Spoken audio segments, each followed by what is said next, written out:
ప్రేమగల తండ్రి, మహోన్నతులైన దేవ, భూమి ఆకాశములకు సృష్టికర్తవైన యేసు ప్రభువు రాత్రంతా కాపాడి మరొక నూతన దినాన్ని మా జీవితంలో మీరు అనుగ్రహించారు.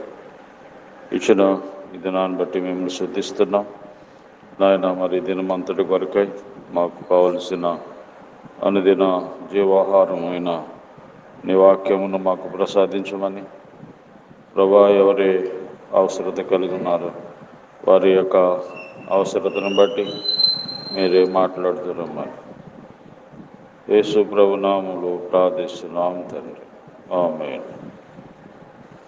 సిలువ చెంతకురా, సిలువ చెంతకురా,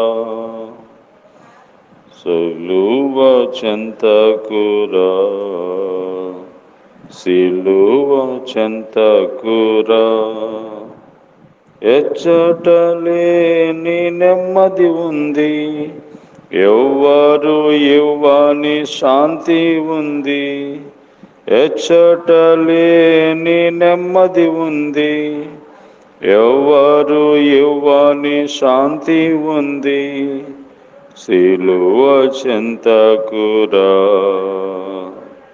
సిలువ చెంతకురా, యవ్వన కాల పాపములో మరణ మార్గాన వెళ్ళేదవా, యవ్వన కాల పాపములో మరణ మార్గాన వెళ్ళేదవా, యేసుని పొందని బ్రతుకులో పాపములో మరణించేదవా, యేసుని పొందని బ్రతుకులో పాపములో మరణించేదవా.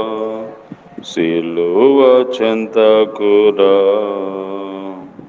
సిలువ చెంతకురా, సమస్తము నష్టపరుచుకొని హృదయము బ్రద్దలై ఏడ్చేదవా, సమస్తము నష్టపరుచుకొని హృదయము బ్రద్దలై ఏడ్చేదవా, యేసుని పొందని బ్రతుకులో పాపములో మరణించేదవా, యేసుని పొందని బ్రతుకులో పాపములో మరణించేదవా. సిలువ చెంతకురా, సిలువ చెంతకురా, సిలువలో రేలాడు యేసుని నీవు వీక్షించిన చాలును, సిలువలో రేలాడు యేసుని నీవు వీక్షించిన చాలును, రక్షకుడు చిందిన రక్తములో నీ పాపములన్నీ కడుగబడును, రక్షకుడు చిందిన రక్తములో నీ పాపములన్నీ కడుగబడును. సిలువ చెంతకురా, సిలువ చెంతకురా, సిలువ చెంతకురా, సిలువ చెంతకురా, సహోదరా, సిలువ చెంతకురా, సహోదరి, సిలువ చెంతకురా, ఎచ్చటలేని నెమ్మది ఉంది, ఎవ్వరు ఇవ్వని శాంతి ఉంది. ఎచ్చటలేని నెమ్మది ఉంది, ఎవ్వరు ఇవ్వని శాంతి ఉంది. సిలువ చెంతకురా, సిలువ చెంతకురా. దేవుని పరిశుద్ధ గ్రంథమైన బైబిల్ నుండి ఈరోజు మన కొరకు దేవుడు సిద్ధపరిచిన వాక్య భాగము ఆదికాండము 43వ అధ్యాయము 9వ వచనం, నా కుమారుడా, దేవుడు నిన్ను కరుణించునుగాక అనెను. నా కుమారుడా, దేవుడు నిన్ను కరుణించునుగాక. యోసేపు తన తమ్ముడైన బెన్యామీనును చూసి చాలా కాలం తర్వాత తన తమ్ముడిని చూసుకున్న కారణాన్ని బట్టి మరి ఈ శుభవచనము పలుకుతూ వచ్చాడు, దేవుడు నిన్ను కరుణించునుగాక. కరుణించే దేవుడు. ఈ రోజున మన జీవితంలో దేవుడు మనలను కరుణించాలి అంటే, లేక దేవుడు మనల్ని కరుణిస్తే మనకి జరిగేదేంటి? మొదటిగా సంఖ్యాకాండము 6వ అధ్యాయము 26వ వచనము, యెహోవా నీ మీద తన సన్నిధిని కాంతి ఉదయింపజేసి నీకు సమాధానము కలుగు చేయను గాక. అట్లు ఇశ్రాయేలు మీద నా నామమును ఉచ్చరించుట వలన నేను వారిని ఆస్వాదించెదను. దేవుడు మనలను కరుణించినప్పుడు మనకి సమాధానం కలుగుతుంది. కాబట్టి దైవ సమాధానము కలిగి ఉంటాం. దేవుడు ఎవరినైతే కరుణిస్తాడో వారు సమాధానం కలిగి ఉంటారు. ఇంట్లోనూ సంఘంలోనూ వారు ఎక్కడికి వెళ్ళినా సమాధానమే. దేవుడు కనుక కరుణించకపోతే వారి జీవితంలో సమాధానం ఉండదు. కాబట్టి సమాధానం లేదా, దేవుని దగ్గరికి రండి, దేవుడు మీకు సమాధానం ఇచ్చేవాడు. కాబట్టి దేవుడు కనుకరిస్తే, కరుణిస్తే జరిగేది ఏంటంటే సమాధానం. రెండవది కీర్తనలు 6వ అధ్యాయము 2వ వచనంలో, యెహోవా నేను కృషించి ఉన్నాను, నన్ను కరుణించుము. యెహోవా నా ఎముకలు అదురుచున్నవి, నన్ను బాగు చేయుము. దేవుడు మనలను కరుణిస్తే జరిగే రెండోది బాగు చేస్తాం.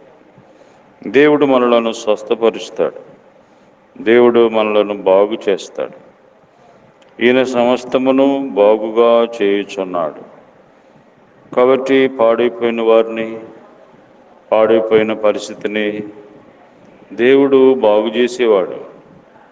సాతానుడు పాడు చేస్తుంటే దేవుడు బాగు చేసేవాడు. కాబట్టి దుష్టుడైన సైతానుడు ఎంతోమంది జీవితాలని పాడు చేస్తున్నాడు. ఎన్నో కుటుంబాలని పాడు చేస్తున్నాడు. యవనస్తులను పాడు చేస్తున్నాడు.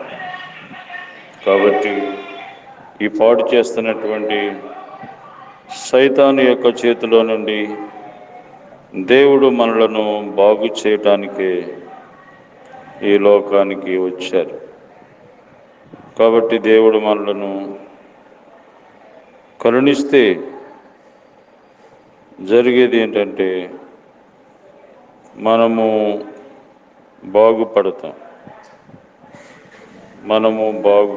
కాబట్టి దేవుడు మనలను బాగు చేసేవాడుగా ఉన్నాడు.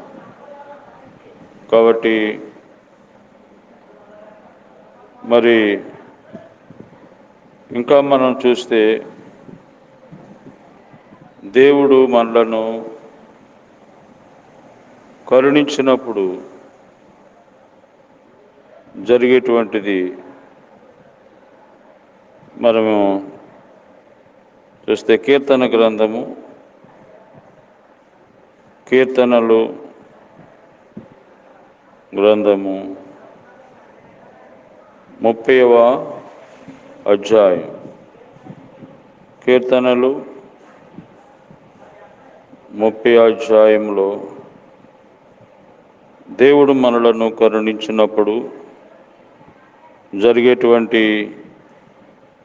3వ మేలు 10వ వచనం, యెహోవా ఆలకించుము, నన్ను కరుణించుము, యెహోవా నాకు సహాయకుడవై ఉండుము.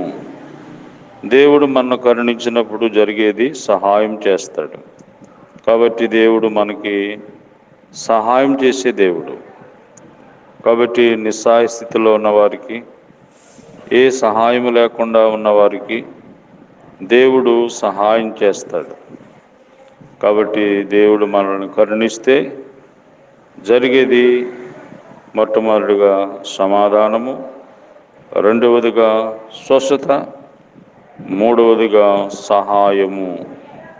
ఈ మూడు కూడా దేవుడు మనల్ని కరుణించినప్పుడు మన జీవితంలో మనకు జరుగుతాయి. కాబట్టి నేడే రండి, యేసు ప్రభువారు నిన్ను కరుణించే దేవుడు, కటాక్షించే దేవుడు. నిన్ను కరుణించాలని దేవుడు ఆలస్యం చేస్తున్నాడు.